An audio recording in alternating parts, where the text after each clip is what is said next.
모두 다 인생이라고 하는 치열한 전쟁터 한복판에 서 있습니다.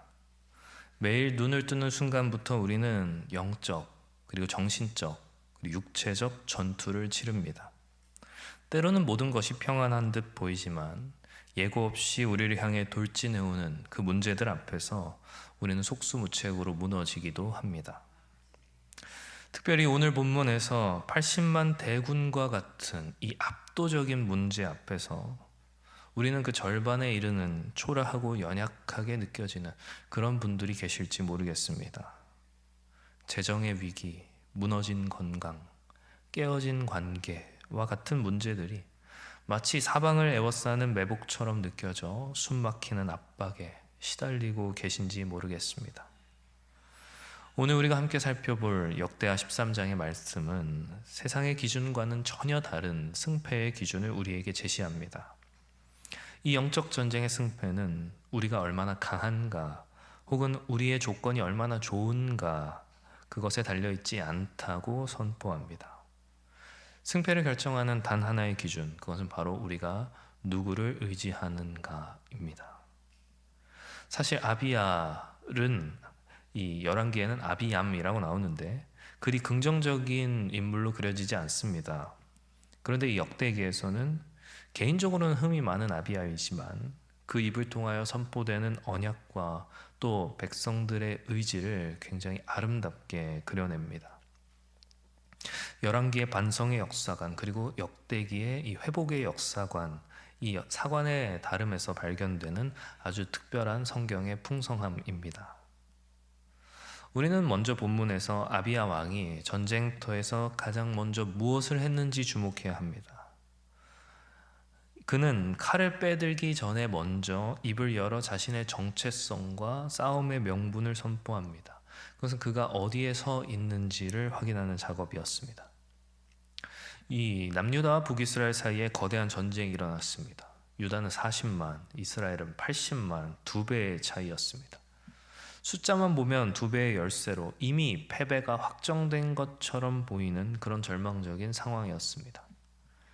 그 순간 아비야 왕은 적진을 향하여서 칼이나 창을 자랑하지 않습니다. 그는 5절에서 하나님의 소금 언약을 선포합니다. 이것은 다윗과 그 자손에게 이 나라를 주셨다고 하는 영원히 변치 않는 하나님의 약속이었습니다. 소금은 고대 사회에서 변치 않는다는 속성을 상징했습니다. 부패를 막고 맛을 잃지 않게 하는 것처럼 하나님의 약속은 세상 어떤 상황과 조건 속에서도 결코 변개되거나 썩지 않음을 의미하는 것입니다. 아비야는 이 변치 않는 약속이 유다의 정체성이자 또 승리의 유일한 근거라고 외친 것입니다. 그리고 이 구약에 선포되었던 소금 언약의 실체는 오늘 우리에게 더 분명히 다가옵니다. 바로 십자가에서 피로 맺으신 그리스도의 새 언약입니다. 세상 모든 것이 다 변하고 사라진다 할지라도 우리를 위하여 십자가에 못 박히신 우리 구주의 구원과 또 그로 말미암는 자녀됨은 영원히 변치 않는 것이기 때문에 그렇습니다. 통장의 잔고, 사람들의 평가, 이런 것들은 언젠가는 변하고 또 사라질 모래와 같은 것입니다. 세상이 우리에게 주는 정체성은 안개처럼 허무하지만 하나님이 주신 언약의 정체성은 소금과 같이 썩지 않고 영원한 반석과도 같은 것입니다. 만약 우리가 이 언약 위에 굳건히 서 있지 않다면 우리는 문제라고 하는 작은 바람에도 쉽게 흔들리고 또 넘어질 것입니다. 전쟁의 승리를 이야기하기 전에 먼저 우리는 우리가 무엇을 딛고 서 있는지 그것부터 점검해야 합니다. 우리의 인생이라 하는 전쟁에서 승리할 수 있는 첫 번째 기준은 상황이나 능력을 보는 것이 아니라 우리가 딛고 서 있는 기반이 변치 않는 하나님의 약속임을 확인하고 선포하는 것입니다. 우리의 승리는 그리스도의 새 언약 안에서만 성취됩니다. 그것이 우리의 유일한 정체성이며 모든 싸움의 출발점입니다. 이 반석 위의 선자는 결코 흔들리지 않을 것이기 때문에 그렇습니다. 이처럼 하나님의 언약 위에 굳건히 서는 것 중요합니다. 하지만 이 언약을 단지 머리로만 아는 것은 충분하지 않습니다. 우리의 신학은 삶의 위기 속에서 신앙으로 증명되어야 하기 때문에 그렇습니다. 아비야가 언약을 선포하고 있을 때 13절을 보니까 여로보암은 군대를 보내 유다의 앞뒤를 포위하는 매복 작전을 펼쳤습니다. 이제 유다는 앞뒤로 싸매어져 완전히 도간에 든 쥐가 되었습니다. 앞으로도 뒤로도 나갈 수 없는 그 절체절명의 순간 유다 백성들의 반응이 무엇입니까? 자신들의 전략이나 힘을 의지하지 않았습니다. 14절을 보니까 그들이 여호와께 부르짖었다 이렇게 기록합니다. 여기서 부르짖었다라고 하는 건 그냥 목소리를 높게 외쳤다 단지 그 정도가 아니라 자신의 무능력 그리고 자신의 한계를 완전히 인정하는 처절한 항복 선언입니다. 동시에 우리의 힘으로 아무것도 할 수 없기에 하나님이 도와주셔야만 한다는 하나님만이 유일한 소망이라는 절대적인 신뢰의 표현이기도 합니다. 우리의 신앙은 머리로 동의하는 것에서 삶으로 살아내는 것으로 나아가야 합니다. 우리 신학이 기도로 연결되지 않는다면 그것은 박제된 지식에 불과합니다. 삶의 문제가 우리를 앞뒤에서 포위할 때 우리의 첫 번째 반응은 무엇입니까? 문제를 향한 불평과 원망이 아니라 문제를 뛰어넘어 역사하시는 하나님을 향한 부르짖음이어야 할 것입니다.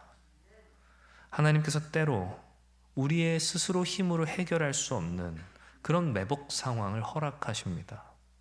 우리를 좌절시키고 넘어뜨리기 위해서가 아니라 우리의 시선을 하나님께 돌리고 우리의 지식을 신앙으로 바꾸는 기도의 자리로 우리를 초대하시는 것입니다. 따라서 우리는 그리고 우리 공동체는 부르짖는 기도의 공동체가 되어야 합니다. 지체의 아픔이 나의 아픔이 되어 함께 눈물로 부르짖을 때 하나님께서는 그 공동체의 기도를 통하여 역사하십니다. 공동체를 구원하여 주시는 것입니다. 하나님의 언약을 딛고 섰다면 우리는 우리 한계를 인정하고 하나님께만 소망을 두는 부르짖음으로 나아가야 합니다. 그렇게 언약 위에 서서 하나님께 부르짖었을 때 어떤 일이 일어났습니까? 그들은 어떻게 2배나 많은 적군을 승리할 수 있었습니까? 15절을 보니까 하나님이 치셨다, 하나님이 싸우셨다 이렇게 이야기합니다. 유다가 싸워서 이긴 것이 아니라 하나님이 그들을 위하여 싸우셨습니다. 성경은 그 이유를 이렇게 말합니다. 18절 이는 그들이 그들의 조상의 하나님 여호와를 의지하였음이라. 이것이 바로 성경을 관통하는 성전, 거룩한 전쟁의 핵심 원리입니다. 하나님의 전쟁에서 우리의 역할은 적을 물리치는 것이 아니라 싸우시는 하나님을 의지하는 것입니다. 승리는 우리 노력의 결과가 아니라 하나님을 의지할 때 주시는 하나님의 선물입니다. 홍해 앞에서도 골리앗 앞에서도 하나님을 의지하는 것이 곧 승리의 방법이었습니다. 우리가 계획하고 우리가 싸우려 하며 하나님 나에게 힘을 달라고 그저 요청하는 것이 아니라 우리의 계획과 힘을 모두 내어놓고 하나님의 주도권 앞에 삶 전체를 내어드리는 것입니다. 전쟁은 하나님께 속하였다 고백하는 것입니다. 하나님이 나를 위하여 싸울 것이다. 그렇게 의지하는 것입니다. 승리는 우리가 얼마나 치열하게 싸웠느냐가 아니라 얼마나 치열하게 하나님을 의지하였느냐에 달려 있습니다. 우리의 모든 공로와 자랑을 무너뜨리고 하나님의 은혜와 능력을 높이는 그것이 바로 복음입니다. 우리의 신앙은 무엇을 했느냐의 문제가 아니라 누구를 의지했느냐의 문제입니다. 인생이라는 전쟁터에서 우리는 싸우는 자가 아니라 하나님께서 싸우시도록 모든 걸 내어드리는 자가 되어야 합니다. 여호와께서 너희를 위하여 싸울 것이다. 성경이 하는 이야기입니다. 우리가 우리의 싸움을 멈추고 하나님을 의지하기 시작할 때 하나님의 일하심이 시작됩니다. 꽉 쥔 우리 두 손을 놓고 두 손을 하나님 앞에 모을 때 하나님의 강한 손이 역사하시는 것입니다. 언약 위에 서서 하나님께 부르짖는 자는 싸우시는 하나님을 의지함으로써 승리하게 됩니다. 사랑하는 성도 여러분, 말씀을 맺으려 합니다. 오늘 본문을 통하여 우리는 인생의 전쟁에서 승패를 결정하는 것은 첫째로 변치 않는 하나님의 언약 위에 서는 것이고, 둘째로 우리의 무능을 인정하며 하나님께 부르짖는 것이고, 셋째로 우리를 위하여 싸우시는 하나님을 온전히 의지하는 것입니다. 하나님을 의지한 전쟁의 결과가 무엇입니까? 14장 1절 이렇게 말합니다. 아비야가 죽고 그 아들이 왕위를 이었는데 무려 10년이나 평안하였다. 우리가 세상의 것들 의지하며 싸울 때에는 이겨도 불안하고 지면 더 불안합니다. 그곳에는 참된 평안이 없습니다. 그러나 우리가 하나님을 의지할 때 그분께서 친히 싸우시고 그 결과로 주시는 하늘의 평안, 세상이 줄 수 없는 참된 평안을 우리는 경험하게 됩니다. 사랑하는 성도 여러분, 지금 우리를 둘러싼 80만 대군과 같은 문제의 크기에 압도당하고 계십니까? 문제를 보는 것이 아니라 만군의 여호와이신 하나님을 보아야 합니다. 그분은 우리보다 크실 뿐만 아니라 우리의 모든 문제보다도 크십니다. 이제 세상의 기준을 내려놓고 우리를 자녀 삼으신 그 영원한 언약을 붙들기 원합니다. 우리의 무능을 고백하며 하늘을 향해 부르짖길 원합니다. 이 싸움의 주관자이신 하나님을 의지하길 원합니다. 사랑하는 성도 여러분, 부디 바라옵기는 승리하신 주님과 그 주님을 믿는 믿음으로 오늘 하루 살아갈 때 하나님께서 우리의 전쟁을 끝내시고 승리하게 하시고 평안하게 하실 것입니다. 기도합니다.